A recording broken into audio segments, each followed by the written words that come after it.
You can't just sit around and wait for moments to happen. You have to go out and make them happen. This is a piece of advice that I heard a really long time ago as it relates to wedding photography.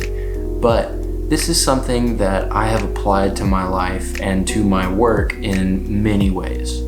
This is also something that's been said in 100 different ways, boiling down pretty much to if you want it, go get it.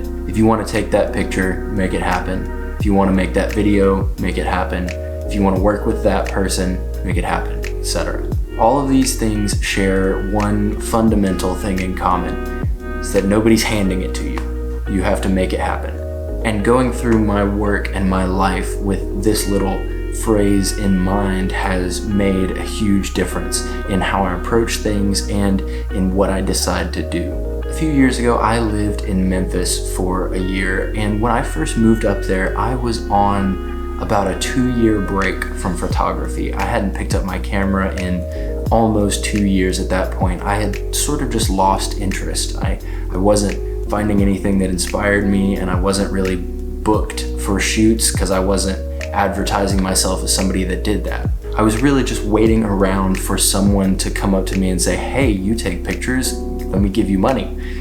And that's just not the way things work. So I was on this really long break from photography, and when I got up to Memphis, I met a guy. He drove a car that I thought was pretty cool, and so I decided, hey, I'll just take some pictures of it. And I think I got 3 pictures the very first time I took pictures of his car. We were walking into class together, and I was like, your jacket matches your car. Let me just like grab my camera, I'm gonna take some pictures. So I took a picture of the car, I took a picture of him. I think there was one more that was semi-decent. Looking back on them now, they're not any good, but I edited them on my phone right before class started, and I sent them to him. And I didn't think much of it. I made an Instagram post with him for the first time in months, and I just moved on. But that was a significant moment. Those 2 or 3 pictures of his BMW really turned my world around. After those pictures, I started picking up my camera more and more and more and watching stuff on YouTube, sort of getting back into the swing of photography and getting inspired again. I was watching all kinds of things on YouTube and just soaking it all in, learning as much as I could, reintroducing myself to the craft. And while I was in Memphis, I started street photography. That was how I discovered a love for street photography. Downtown Memphis is just a really beautiful place, and I would walk around downtown with my camera and shoot for an evening and go home and edit them immediately. Like I was eating it up. Every single photo, every possible opportunity I had to pick up my camera, I was. And in that time in Memphis, I didn't have many connections. I didn't really know anybody. I didn't have any work in Memphis. And so for me to start booking shoots again in Memphis and back home, I was gonna have to do a little bit of legwork. And when you're starting out, that legwork comes in the form of offering yourself to people, offering your skills, offering your services. It's sort of like inviting yourself over to somebody's house is how it felt in the beginning. And looking back on it now, I'm really glad I did. So I started doing that. In downtown Memphis, I would just ask people if I could take their photo, ask people if I could, pose them for a shot, and then show it to them and send it to them on Instagram or whatever and move on. I just started trying to train myself into this habit of asking people, asking the question, trying to make the shot happen. And it was really hard. I hadn't shot in a long time. I was still getting back into it, and I did not have the confidence that I do today to just ask people on just training that skill.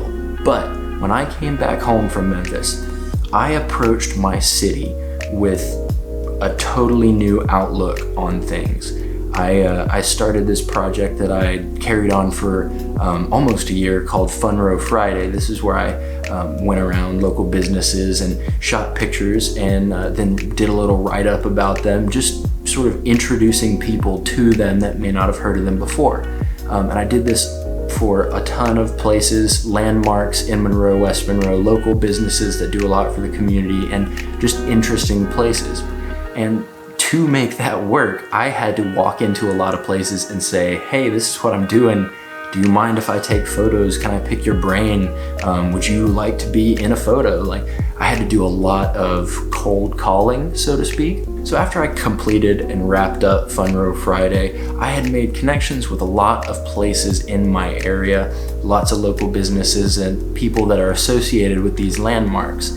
And this project produced a good chunk of business for me. Some of these clients I still have today. They're retainer clients for me. I shoot for them monthly. The Journeyman Barbershop came from this Fun Row Friday thing. They're one of my favorite clients I get to work with. As you know, I've mentioned that on here before. But none of this would have happened if I hadn't been willing to ask. If I hadn't been willing to approach somebody I didn't know and just ask the question. And the importance of that is what I want to drive home now. Nothing you want can happen if you aren't willing to put yourself out there. You've got to put yourself out there to complete those things. To do those things, you have to sacrifice something, and often that is a little bit of legwork on the front end. That's asking people the question, that's orchestrating, directing things. You're gonna have a really tough time accomplishing the things you want to accomplish if you aren't willing to put yourself out there. Because it's not often that you are just handed something, especially in a world that is so saturated with content and other people doing the exact same thing that you do. You've got to be proactive in going out and getting what you want, not just waiting around for somebody to hand it to you, because the odds are that they won't.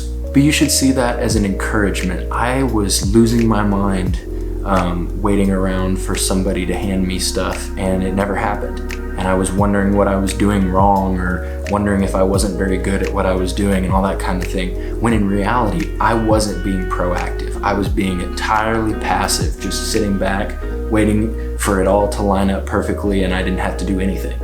And that's just not the way anything works. If you want something, you have to go get it. And if you want to make something, you gotta make it happen. I'm making this video because I needed somebody to tell me this very thing and for me to listen to it 5 years ago. The amount of opportunities I didn't take advantage of because I was just sitting back and being passive in my craft, and I didn't understand that I needed to put myself out there. The list is huge. I've missed a ton of opportunities. I've missed out on being able to make a bunch of money. So I needed somebody to tell me this. So I want to be the one to tell you this. You need to put yourself out there. It's gonna be difficult. It's probably gonna be a little bit uncomfortable, but it's gonna be worth it in the end. And the more you do it, the easier it's gonna be. It only gets easier if you practice. Put yourself out there. The worst thing they can say is no, and it's a little uncomfortable, but you'll be fine. Go make it happen, and you're gonna be thankful you did.